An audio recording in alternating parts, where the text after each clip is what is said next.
Konbanwa. Yeah, we've got so I've got a special guest today. This is Sherlock.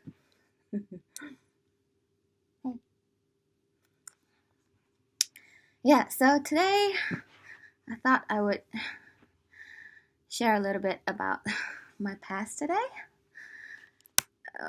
Sort of give you a glimpse into how I turned out the way I am today.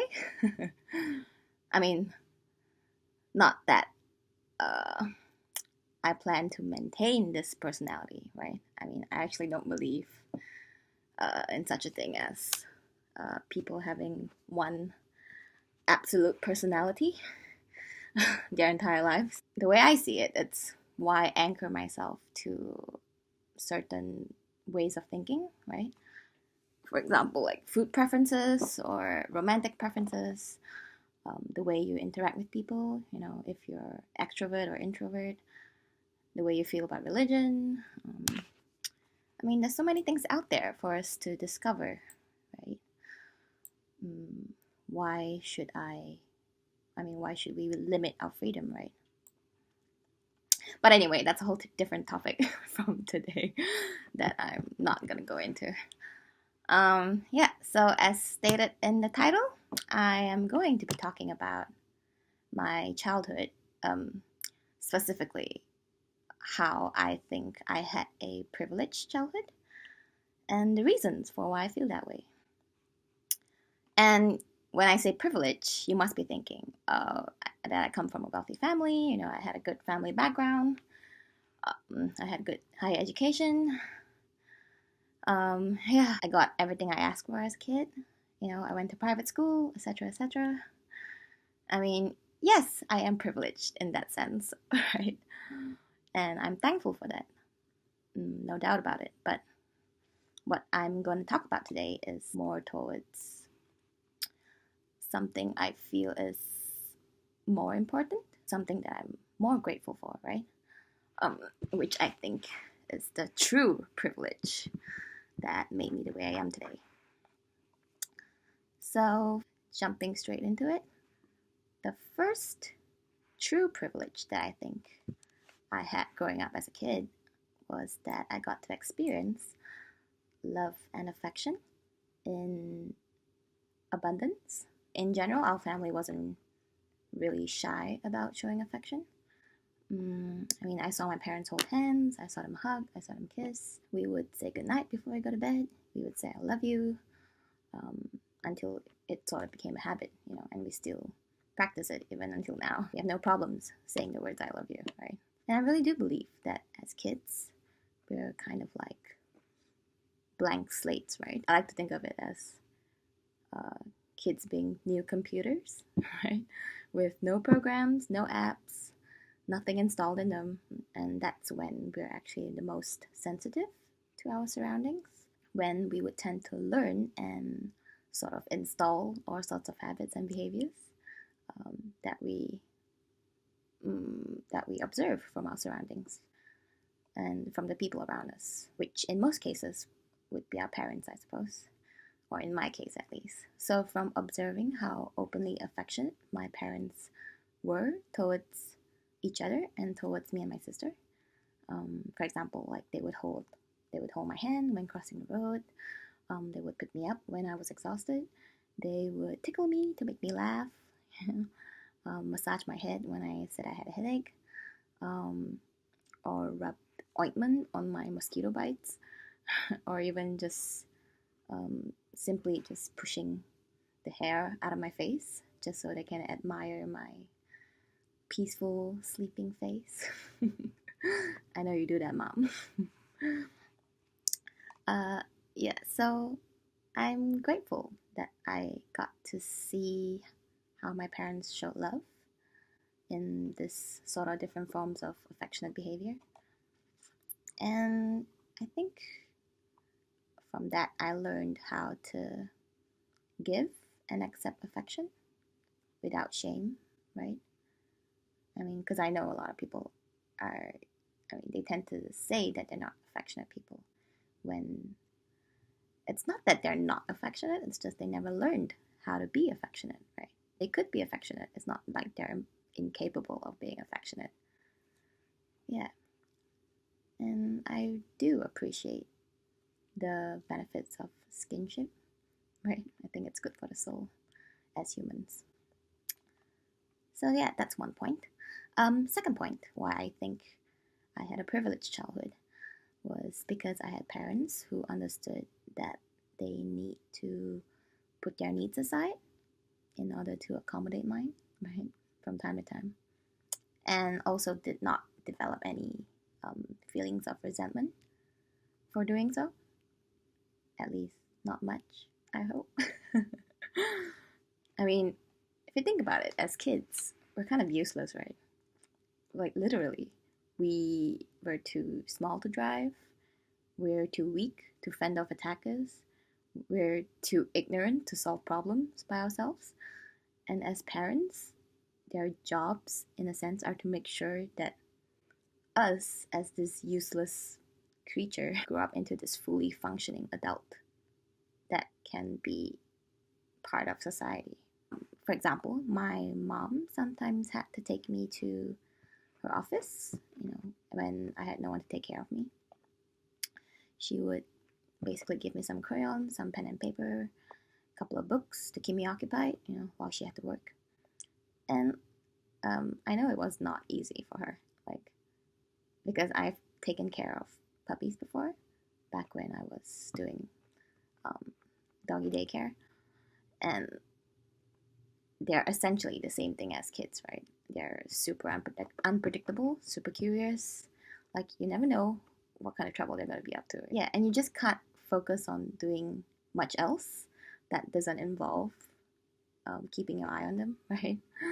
Because you start to get paranoid that they might be up to something and just lose concentration altogether. My dad, on the other hand, when we would go on holidays, for example, he would try to book us into accommodations that he thinks would appeal to us, even though it might be slightly above his budget. I remember there was this one time where he booked us into this transit hotel, like in the airport. Yeah, because I think we had to wait for, I think, 8 hours or something for a transit flight. And I remember being so shocked as a kid, like, what? We get to stay in a transit hotel? Like, am I dreaming? And this might not sound like much to you, but you have to understand that my dad has always been really frugal when it comes to traveling. He can basically sleep in any train station, bus station, the streets, sometimes even standing up. Like, he doesn't mind doing all that, right? Just to save money. But he knows that us as kids, I mean, as not even as girls, but just as kids, like, we can't rough it out like him, right? So he would have to sacrifice a little to try and make us happy. And he did from time to time, which, when I look back, I am grateful for. And I know this is kind of like parenting 101, right? Like putting your child's needs above yours. But I don't know, you might be surprised, like, how many parents these days don't actually practice that. But anyway, third point why I feel I'm super lucky as a kid was because I had parents who were complete polar opposites. I had my dad, who was the more carefree one. He was fun, adventurous. He was the fun, adventurous parent. And my mom, on the other hand, was the more serious one, like the more career-driven one, the focused one, the cautious one, right? So my dad was the one who sort of introduced board games to have fun as a family. He's the one who suggested we take, like, annual family vacations, mostly backpacking, especially in my younger days, which I think I used to resent, right? I remember always going by, like, 5-star hotels whenever we were backpacking and thinking, why can't we stay in hotels like this, Why can't we order room service and eat nice buffets and go shopping all day like normal tourists? Why do we have to backpack in the middle of nowhere in China, right? And look at 8 hours worth of rice paddies and farmers.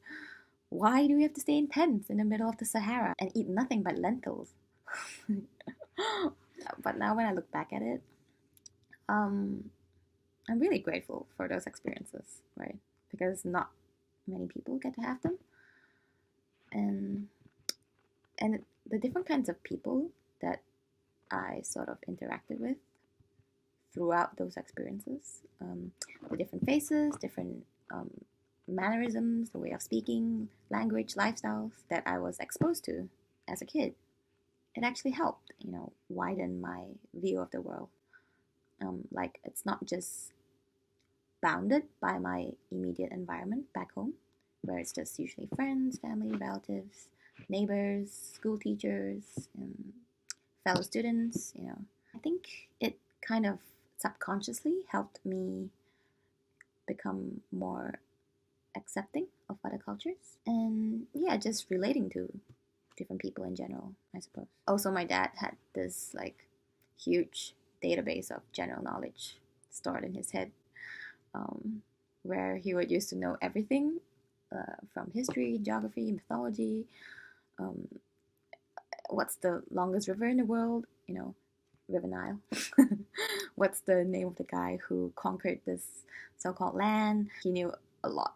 And considering how limited the syllabus of history and geography was, back in my school days, I was really lucky to just be exposed to the possibilities of what else I can learn out there, right?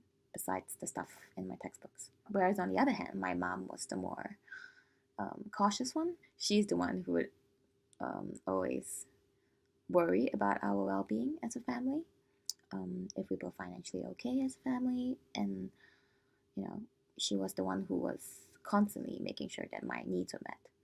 Like, if I was staying healthy by eating my vegetables, by eating my fruits, by taking my vitamins, by taking my primrose oils, if I was drinking enough water, while at the same time also trying to make sure that I was constantly learning, right, and being kept mentally stimulated, right, by art classes, music lessons, language tuition, um, abacus classes. Yeah, those were fun.